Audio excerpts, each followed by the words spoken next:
What's up? Welcome back to my channel. Today we are going to be talking about white chicks, another OB analysis. We're going to be talking about attitudes. We're going to start off with the general attitudes inside the show per, uh, pertaining to the Copeland brothers and Vanessa.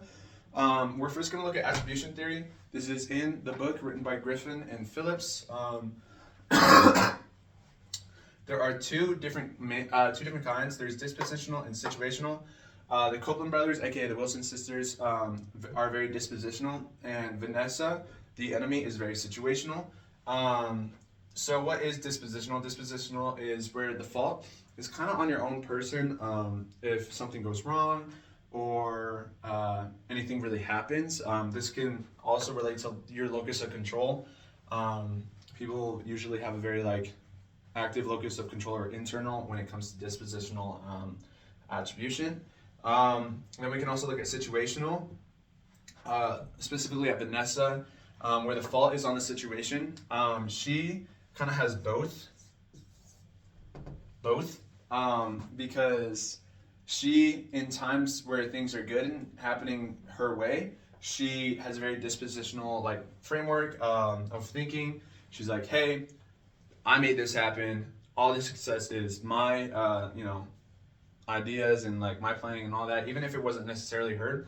And then she takes on a very situational format when something bad is happening. So when she got buckets of red paint splashed on her that she had made, and that she had planned to spill on the Wilson sisters, but hadn't yet actually done it, but they were eventually spilled on her.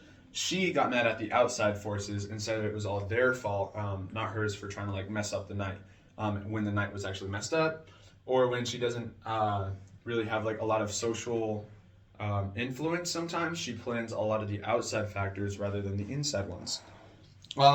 And so looking at this with inside the workplace, I would say my recommendations are to have very dispositional workplace.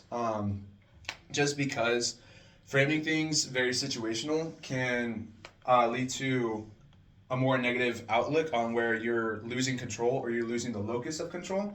And so having a more dispositional look can help you maintain that, oh, this is on me, I can actually affect and make a change.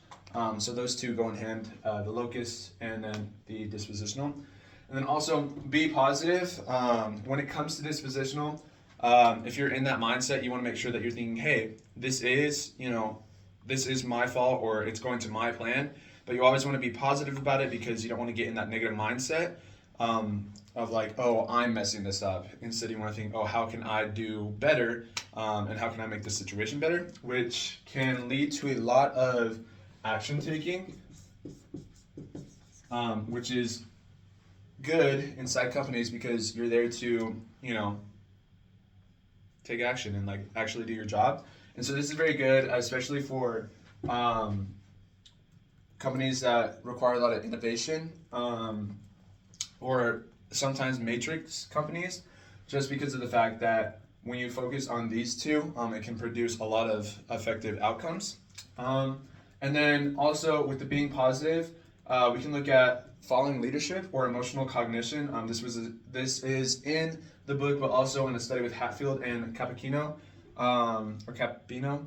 I don't know how to say it, but it's where you essentially emulate your leader, especially if they're affluent leaders, which is where you're following them because you like them, or there's some quality that you're trying to follow them for, and not necessarily because they have authoritative power or coercive power. And so when it comes to that, staying positive, if as a leader you're positive, then it's more likely that if you have people who are following you because of your affluence, they're also going to remain more positive, and it's going to come and make better outcomes in the world and just work. And so we're going to ask Peyton how she stays positive.